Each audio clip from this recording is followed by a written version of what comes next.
Good morning mga ka-love spells. Ngayon ay isa na namang ritual ang ating gagawin. Ito ay upang habol-habulin tayo at hanap-hanapin ng ating mahal. So, gagawin natin to tuwing Tuesday at Friday. And anytime pwede siyang gawin. Basta Tuesday at Friday. So, ito ating mga kailangan. Glass of water, cinnamon, garlic, at saka honey. Kung wala kayong honey, pwede na rin ng asukal lang ipampalit nyo. At saka, papel na puti at ballpen. So, ang gagawin natin is susulatan natin yung ating papel ng pangalan ng ating mahal. So, halimbawa, ang pangalan ng mahal natin ay Renz Cruz. So, sinulat ko Renz Cruz. So, sa likod, susulat natin yung ating wish. Hahabol-habulin mo ko at hahanap-hanapin. Tapos, nilagay ko ang pangalan nung nagwi-wish. So, parang ano nyo to, pirma nyo to. Halimbawa, ang pangalan nyo ay Jenny Sila, so nilagay ko Jenny Sila. So, lagyan nyo siya ng signature para katunayan na kayo yung nagwi-wish nito. So, yon. So, ang gagawin natin is, pagkasulat ng pangalan at saka ng wish sa likod, babanggitin natin to ng 7 beses. So, banggitin natin, Renz Cruz, hahanap-hanapin mo ako at hahabol-habulin. Renz Cruz, o kung baliktad man, hahabol-habulin mo ako at hahanap-hanapin. So, kahit alin mo na. Renz Cruz, hahabol-habulin mo ako at hahanap-hanapin. Pang-4, Renz Cruz, hahanap-hanapin mo ako at hahabol-habulin. Pang-5, Renz Cruz, hahanap-hanapin mo ako at hahabol-habulin. Pang-6, Renz Cruz, hahanap-hanapin mo ko at hahabol-habulin. Pang-7, Renz Cruz, hahanap-hanapin mo ko at hahabol-habulin. Yan. So, pagkatapos ay itupin natin ito paharap sa atin ng 3 times. So, 1, 2, 3. So, kung may picture tayo, lagyan din natin ng picture, sulat natin yung pangalan, at saka birthday sa likod. Kung hindi nyo alam ang birthday, so pangalan na lang, basta full name. So, tupiin din natin ng 3 times, harap sa atin, at ilagay din sa glass. Yan. Pagkatapos, ilagay natin yung garlic. Yan. Tapos, ilagay natin yung cinnamon. So, mga tatlong, ng cinnamon. Ayan, so lagyan ko siya ng cinnamon. Ayan. Ayan, lagyan ko na ng cinnamon.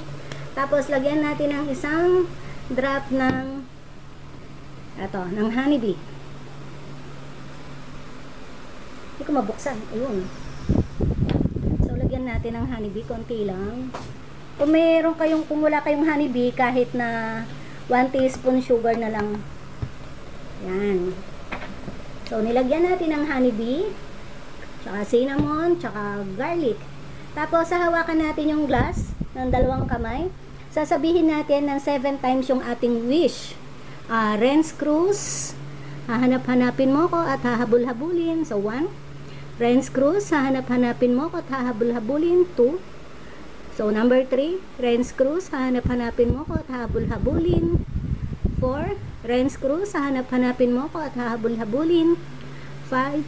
Renz Cruz, hahanap-hanapin mo ko at hahabol-habulin. 6. Renz Cruz, hahanap-hanapin mo ko at hahabol-habulin. 7. Renz Cruz, hahanap-hanapin mo ko at hahabol-habulin. Kung kayo yung naggagawa ng spell o ritual, wag nyo nang sabihin yung number, magbilang na lang kayo. So, para lang sa demo, kaya ko sinasabi yung number. So, sasabihin nyo, Renz Cruz, hahanap-hanapin mo ko at hahabol-habulin. Renz Cruz, hahanap-hanapin mo ko at hahabol-habulin. Renz Cruz, hahanap-hanapin mo ko at hahabol-habulin hanggang sa maka 7 times kayo. Pagkatapos ay sambitin natin ang orasyon na ito.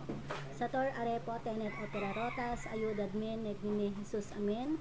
Bang bau bim, Ama, sinasamo ko po sa iyo na ipagkaloob mo ang katuparan ng aking kahilingan sa pangalan ni Jesucristo na aming dakilang tagapagligtas. Amen.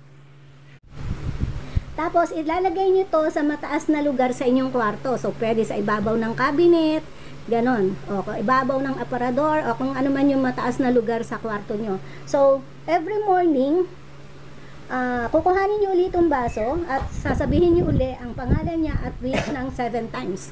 So, uli kayo, tuwing umaga, pagkagising nyo, Renz Cruz, hanap-hanapin mo ko at habol-habulin. Renz Cruz, hanap-hanapin mo ko at habol-habulin. So, hanggang sa maka 7 times kayo. Tapos, 7 araw nyo gagawin. So, halimbawa, ginawa nyo to ng Friday. So, Friday, Saturday, Sunday, Monday, Tuesday, Wednesday, Thursday. So, hanggang sa Thursday nyo gagawin siya. Yan. Sa ikapitong araw, pagkatapos nyong gawin ng ritual, ay ibabaon nyo sa lupa ang contents ng inyong baso, at pag tumubo ang inyong bawang, magandang senyales po yun kasi sign yun na matutupad ang inyong kahilingan. Pag wala pong tumubo, ay pwede nyong ulitin ang inyong ritual. So, hanggang dyan po, at sana ay makatulong sa inyo ang ritual na ito. Maraming salamat sa patuloy na pagpatronize at panonood ng aking mga videos. Thank you for watching!